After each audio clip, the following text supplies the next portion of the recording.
Episode 1, The Bell That No One Rings. God is not absent. Sometimes, he's just not answering from the side we expect. The first bell rang at 3:17 a.m.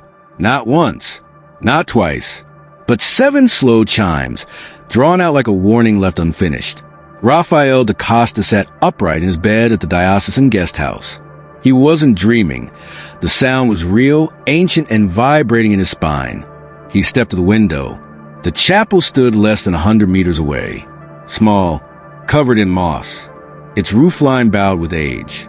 Its single bell tower crooked, like a finger too long unbent. But no one was there. And yet, the bell was still swinging. He'd been sent by the Archdiocese in Lisbon, officially, to catalog relics and bless the forgotten chapel before renovations.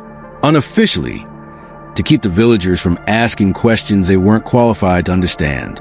Because the chapel, Igreja de São Abel, had been sealed since 1708. No priest had entered it. No mass had been held.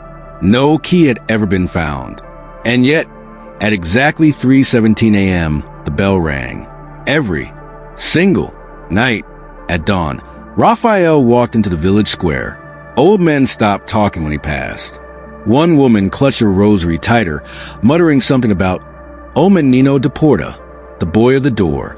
A grocer named Vitor finally spoke. You're the 4th to come since 1985. None of them stayed past the 7th night. Rafael forced a smile. Why is the church sealed? Vitor wiped his hands. Because we needed somewhere to put the voice. Rafael blinked. The voice. The one that answered back when no one prayed. That evening, Rafael returned to the chapel. It stood quiet now, humble, weather-worn. A single oak door, nailed shut with rusted iron bands. Its frame carved with Latin he didn't recognize, except for one phrase, repeated 3 times. Non aperias. Do not open. He placed his palm against the door. It was warm. From inside, a sound, not a voice, a breath, low, deep, as if the building was asleep, or waiting. He turned to leave, but on the ground by the threshold, he saw a coin, old, cracked. On one side, the face of a saint. On the other, an eye, staring straight at him. That night, he didn't sleep, and when the bell rang again, it said his name. Episode 2, The Gospel of Abel. There are books the church never banned, because to ban them would mean admitting they were real. Rafael didn't tell the diocese about the voice. He told himself it was stress, jet lag, a spiritual echo, but the bell kept calling his name. And so, on the 3rd morning, he did what every priest was warned never do in a holy place he didn't understand. He went looking alone. The sacristy was sealed off, dust thick like velvet. Wooden beams bent low as if the house of God was hiding its neck. Rafael lit a candle, praying out loud, not for safety, but for permission. He found a loose stone by accident, a small shift in the floor tile. Beneath it, a book wrapped in oilcloth, sealed with a cross made of 2 human finger bones.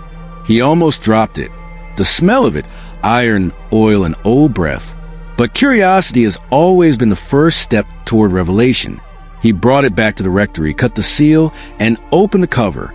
There was no title, just a sentence carved by blade, not ink. The lamb did not die in vain. He died so Abel would be remembered. Rafael turned the page. The writing was in old Aramaic and Latin, tangled together, as if the text itself couldn't agree on which God it served. But he could read enough to understand the name. Evangelium Ablis, the Gospel of Abel. Abel, the son of Adam, the first to bleed, the first to be sacrificed. There was no Gospel of Abel in the Bible, because this one was never canonized. It spoke of a God that bled, a God that could feel betrayal, a God who whispered to Abel as he died, I will not stop what is coming, but I will be with you behind the door. Rafael shivered. The text described a structure, a place of locking, stones sealed in ritual, blood-marked lintels, a location built not to contain evil, but to protect it from a world, or perhaps to protect the world from it. And at the very end of the chapter, The church called it chapel, but we called it his cell. That night, Rafael stared at the door again. The wind blew gently. The bell didn't ring, but he heard breathing from behind the oak again. This time, he put his ear to it, and what he heard made him fall to his knees. A whisper in his own voice, saying, "You are able now." Episode 3, The Eye and the Cross. Faith tells you the cross sees you. No one asks what happens when it blinks. The crucifix above the altar had been there for centuries. Worn, weathered, its Christ carved from olive gone nearly black with time. His face serene, frozen in eternal agony. Or at least, it used to be. Rafael had returned to the chapel at dusk. He hadn't meant to. His suitcase was packed. His transfer request had already been sent. But something, not curiosity, not duty, something called, not with words, with presence. As though the chapel was no longer waiting to be entered. It was waiting to wake up. The air was thicker that evening, heavier. The candlelight didn't flicker. It stood perfectly still. Rafael approached the altar and dropped to one knee. It wasn't prayer. It was instinct, like something holy or hungry was watching. That's when he noticed it. The crucifix was wrong. Not the arms, not the wounds, the face. Christ's eyes, once closed, were now half-lidded, looking slightly downward, right at him. He stood up fast, stumbling backward. The silence cracked, not with sound, but with knowing. And then the eye blinked. Once, slowly, with groaning like breath pulled through ancient lungs. Rafael froze. His legs wouldn't obey him. And the crucifix began to weep. Not tears. Sap, thick golden red, like blood kissed with honey. It dripped from the eyes, the palms, the side. He moved closer. And in the sap, tiny symbols shimmered, faint but unmistakable. Letters, forming a single word. Unlock. The air shifted. The door at the back of the chapel creaked, though no wind stirred. He turned, but there was no one. When he looked back, the crucifix had changed again. The Christ was smiling, not in comfort, but in recognition. Rafael fled, ran across the courtyard, back to the rectory, heart pounding like a hymn gone mad. But when he opened his journal to record what happened, he found a page already written, not in his handwriting. It read, "The cross does not weep for what is lost. It weeps for what remembers." That night, the bell rang again. But this time, no one else in the village heard it, because it was inside his chest. Episode 4, The Last Confession of Father Simeo. It wasn't madness that made him smile. It was a relief of no longer being the only one who knew. Rafael found the letter behind the altar wall. He wasn't looking for it. He was cleaning sap from the floor where the crucifix had wept 2 nights before, when the panel came loose. Hollow wood, a gap in the stone. Inside, a scroll wrapped in linen soaked with salt and ash. The name was scrawled across the top in a trembling black hand. Confessio Ultima, P. Simeo do Rosario, the last known priest assigned to Igreja de São Abel, declared missing in 1708, presumed dead. No body was ever recovered. No mass held in his name. No prayer spoken on his behalf. Until now, Rafael unrolled the scroll. The handwriting was erratic but deliberate, parts in Latin, parts in Portuguese. But most of it was something older, a script he couldn't read but felt. The letter began not with a salutation, but with a scream, written out, ink pressed deep into the parchment. It breathes under the stone. And it does not sleep. It prays back. Father Simeo described his final days in the chapel. He claimed to have heard chanting from beneath the floor. He described the voice of a child, reciting psalms that had never been written, in tones no human throat should form. He fasted. He begged. He bled from the ears for 9 nights. And then, on the 10th night, it spoke my name. It asked me what I loved most in this world.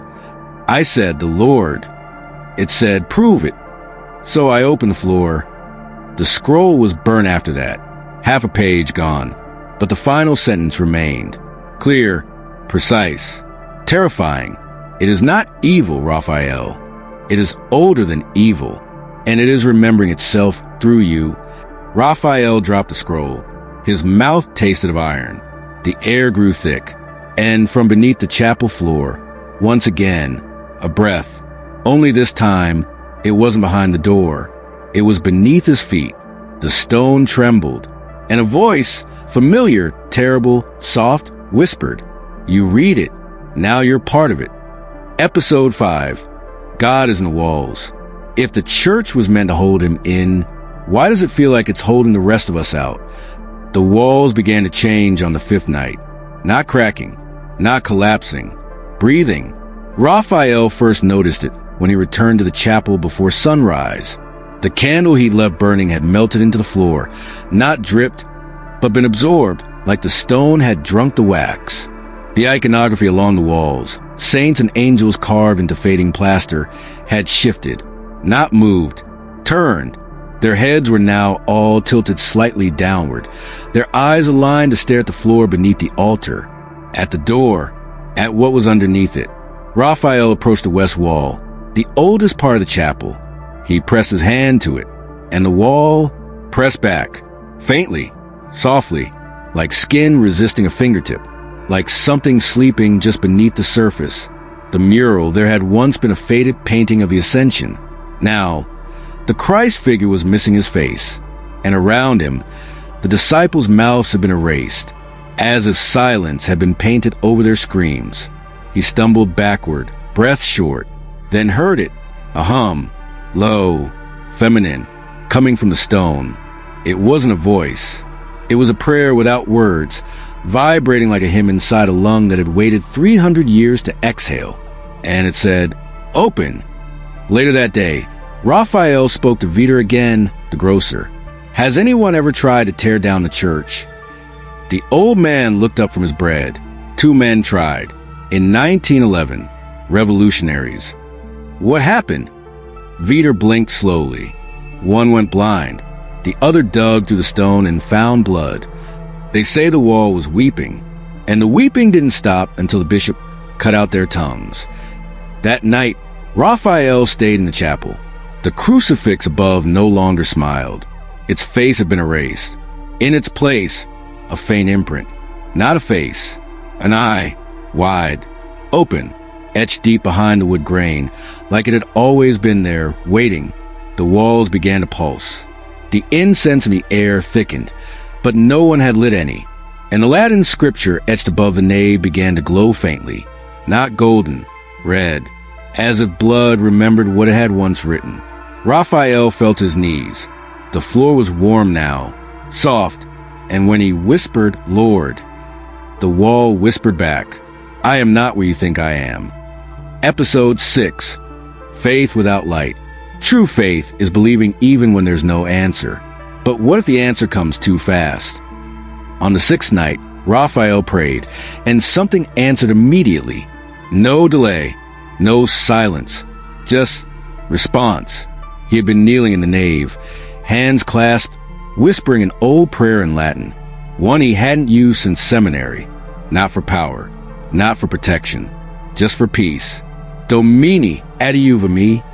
And then, without warning, a voice, clear and close, whispered, "What do you want, Raphael?" He flinched, turned. No one, only the candles, now lit, though he hadn't touched them. All 13, standing like silent witnesses. The voice had come from behind the altar, but there was no one there, only the door and the wall, still sealed, still warm, still breathing. He didn't tell anyone. He just waited, and the next day, the answers kept coming. When he opened the Gospel of Abel again, new ink had appeared, fresh, damp. "Ask, and I will hear. Speak, and I will become." He whispered a test under his breath. "Show me the truth." The mirror in the rectory shattered. Behind it, carved into the stone, you were never praying to silence. By the 3rd day, it got worse. Or, clearer, he stopped choosing his own words. He would begin a prayer and finish it in a language he didn't speak. He would think it out and feel pressure on his chest, soft at first like breath, then sharper like a nail pressed lovingly against skin. He dreamed of light, but not warm, blinding, bladed, light that wanted to be inside him. And then the chapel responded. The pews were rearranged when he awoke. The candles bent inward, forming a circle. And in the center, a book, not the Gospel of Abel, a new one, untitled, but when he touched it, it hissed, and a line burned across the cover. Faith without light is honest, but light without truth is punishment. He opened to the first page, blank, then slowly, a sentence appeared, as if written from beneath the page. You're not praying anymore, Rafael. You're being written into the prayer. That night, he lit no candles. He just sat and waited, and at 3:17 a.m., the bell rang once, and a voice, neither male nor female, old nor young, spoke on the floor beneath the altar. We heard you. Now let us in.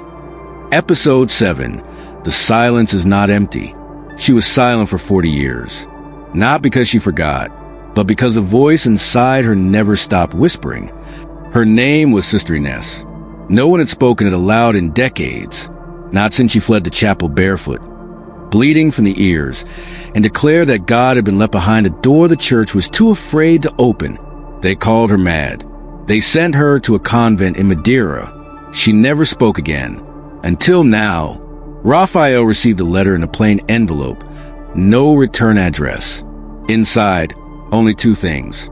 A page torn from an old Bible, Genesis 4 verse 10, the blood of Abel crying out, underlined in crimson, and a message handwritten. I heard the same voice, and I still wake up speaking in tongues I never learned. She arrived in the village at sunset, wearing black and no veil. Her eyes were pale and unfocused, like they'd seen too much or too far. When Rafael met her in the chapel, she didn't bow. She didn't cross herself. She walked straight to the altar, placed both hands on the floor, and whispered, "It's closer now." They sat in the rectory for hours. Rafael asked about the voice. Ines didn't answer with words. She pulled up her sleeve. Her arm was covered in scars, symbols, not random, each one precise, ancient, familiar. He recognized one, etched into the spine of the Gospel of Abel. It speaks in feeling, she finally said. It doesn't lie. That's why it's dangerous. It tells you exactly what you asked to know, even if you aren't ready to carry it. Rafael asked what she heard last, the night she left. She closed her eyes, and then, in a voice that was not hers, she spoke. He was not the first to die. He was the first to understand. Abel didn't just bleed. He opened something. The air in the room changed. Heavy, sacred. Candles flickered. None had been lit, and the crucifix on the wall tilted. Rafael backed away. Sister Ines smiled faintly. They told you to pray. They didn't tell you what would pray back. That night, Rafael returned to chapel. The floor was damp, not with water, with breath. The stone beneath his feet rose slightly, as if swelling with something beneath. And from the wall, the one with no scripture, no mural, came a voice. She remembered. Now you must. Episode 8. The key is flesh. It didn't want a password. It wanted something warm, something still pulsing. Sister Ines had waited until the sky turned black and the wind held still, what she called the hour when faith becomes soft. She didn't bring a Bible. She brought a knife. Small, curved, worn with use. The kind of blade that doesn't slice to hurt, but to mark.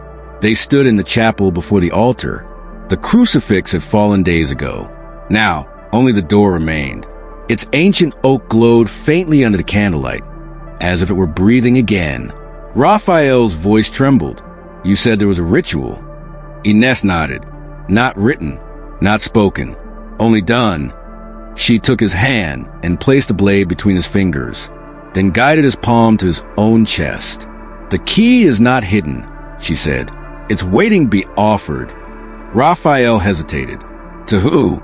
Sister Ines stared at the door. To whatever's still listening. Because silence is never empty. He pressed the blade to his chest, below the collarbone, over the heart. The cut was shallow, but intentional. Blood bloomed like an opening prayer. He stepped forward, and the door responded.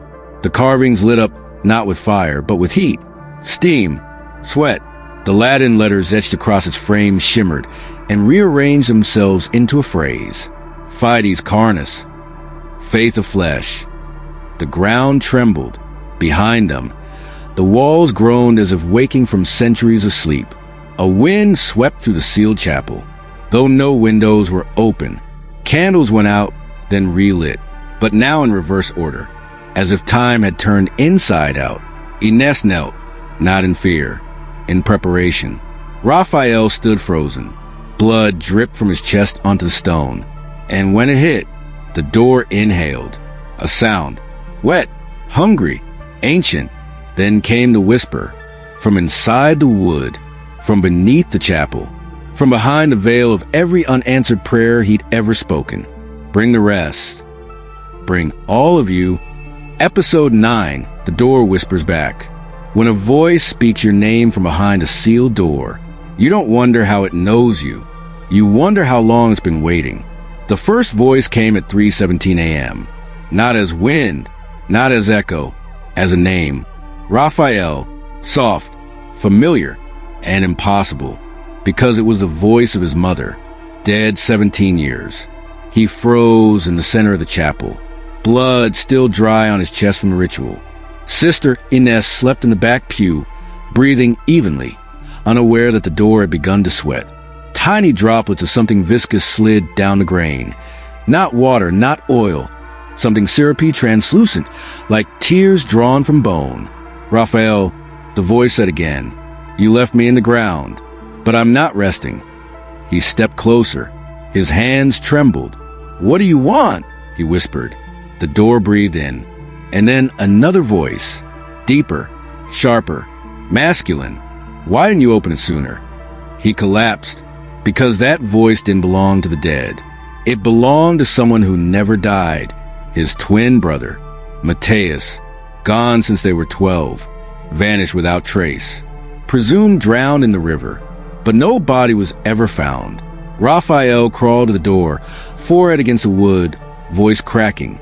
Mateus? How? Silence. Then, I'm not behind the door. I am the door. He staggered back. Ines woke instantly, eyes wide. You heard it, she whispered. Rafael nodded. It knew him. It spoke as him.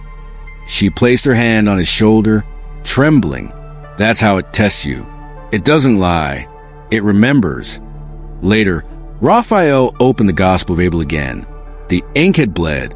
Letters ran like tears down the page. And in the margins, a phrase had been added.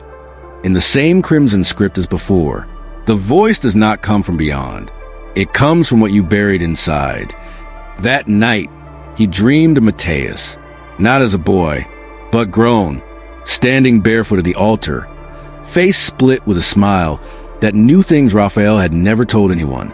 And behind him, the chapel walls bent inward, pulsing like a womb about to give birth. He woke with a gasp, and carved into floor beside his bed was one word: welcome. Episode 10, Abel's Warning. A prophecy is only terrifying if it remembers your name before you ever spoke it. The torn page was found behind the altar stone. Rafael hadn't meant to search, but the door hadn't whispered in 2 nights, and the silence felt worse than any voice. The fragment was hidden inside a leather pouch, sealed with red wax. Old, fractured, but the parchment within was fresher than it had any right to be, as if it had waited to be found only now. At the top, in a language Rafael recognized from the earlier chapters, Capit Novissimum, final chapter. Beneath it, symbols, drawn in blood, still dark, still wet. They curled like vines, forming a shape. An eye, encircling a single word. Rafael. He staggered back, heart pounding, but it got worse. As the ink began to move, letters reshaping, lines shifting, and then a full phrase emerged. He who hears the bell on the 7th night is not called by God. He is chosen by the silence beneath him. The page burned in his hand. Not flame, heat, from the words, as if meaning itself had become alive, as if belief had mass and it now pushed back. Sister Ines appeared in the doorway, face pale. "You read it, didn't you?" "It called me." She nodded. "It calls only once, and never without price." They returned to the chapel. The door was different. Open? No. Still sealed. But the space around it had been inward, like time itself leaned toward it, and the carvings on the surface now whispered constantly. Not words, names. Thousands of them. All the same name. His name. Rafael. Rafael. Rafael. He placed the final page against the door, and it stuck, absorbed into grain like breath into skin. The voices stopped. The walls trembled, and the crucifix, now nothing more than scorched wood, cracked down the center. From the opening in the beam, something fell. Not dust, not a relic, a tooth, human, fresh, still bleeding. Rafael looked at Ines. Her face was blank, her eyes wet. "What is this?" She whispered.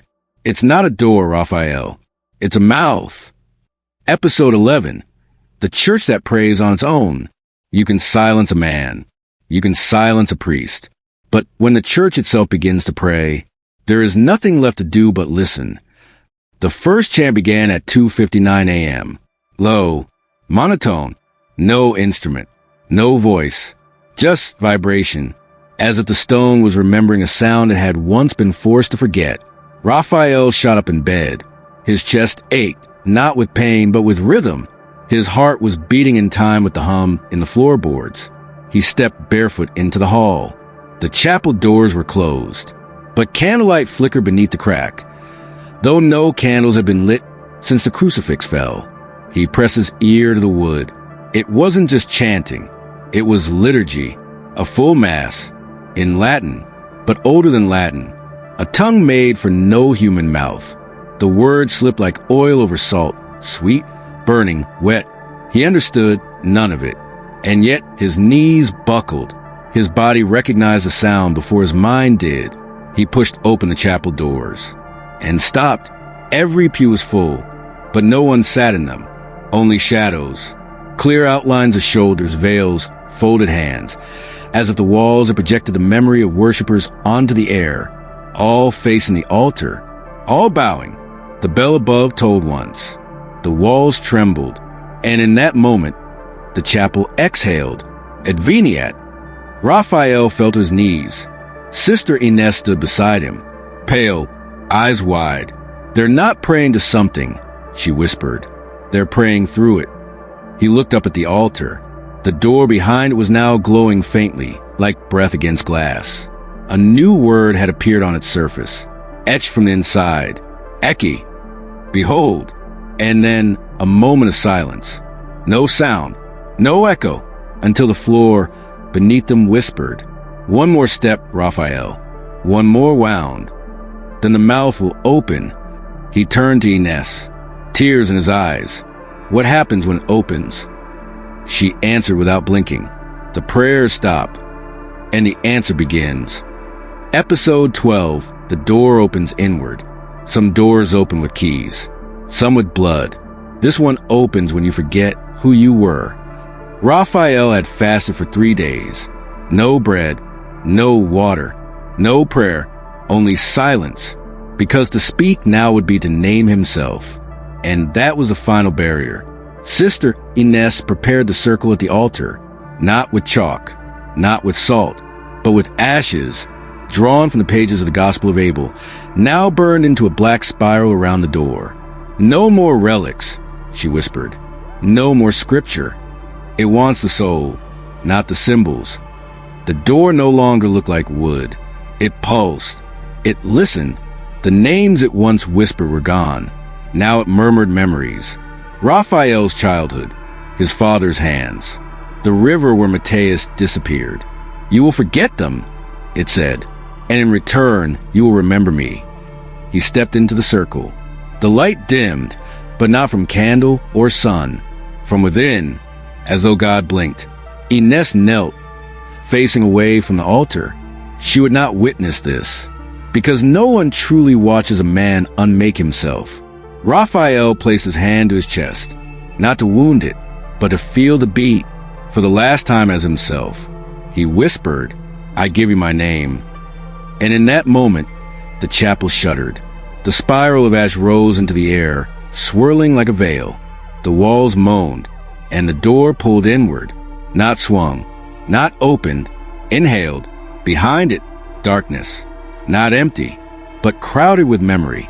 Other priests, other saints, other chosen ones who had entered and been rewritten. Rafael took one step inside. Instantly, he felt it. His mother's voice gone. Matea's face fading. His baptism. His first love.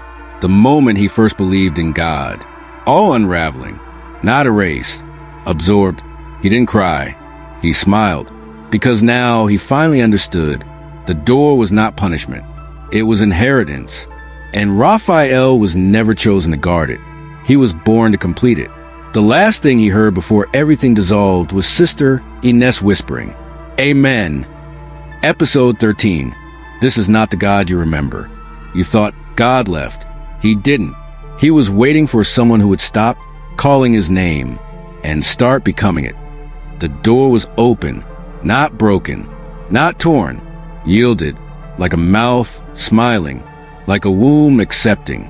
Inside, nothing, at first, and then movement. The darkness did not rush out.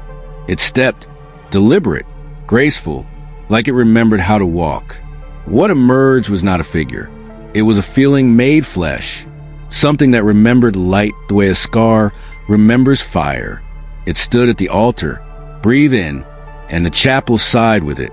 Sister Ines collapsed, weeping. You were supposed to be a name, not a man. The thing turned to her, spoke with Raphael's voice. But it wasn't Raphael anymore. It was his echo, completed. I kept a face so you would listen. But I no longer need ears. I need mouths. The walls cracked open, not stone, skin.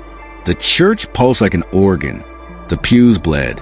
The crucifix melted into the altar like wax over the memory of guilt. And then it began to pray, not in Latin, not in tongues, in breath. Each inhale, a sermon. Each exhale, a rewriting of the world. Outside, the village bells rang, not by hands, by memory, all at once, all together, calling not to the faithful, but to the forgotten. Ines crawled to the altar, tried to look into his face, but it was not light.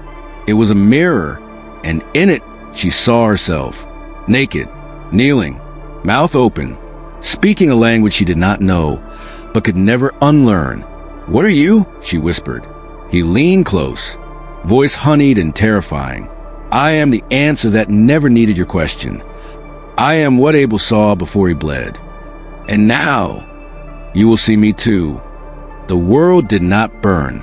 It shifted, from worship to recognition, from faith to function. And when the final candle went out, so did the distinction between inside and outside, between heaven and beneath, between Raphael and what came after.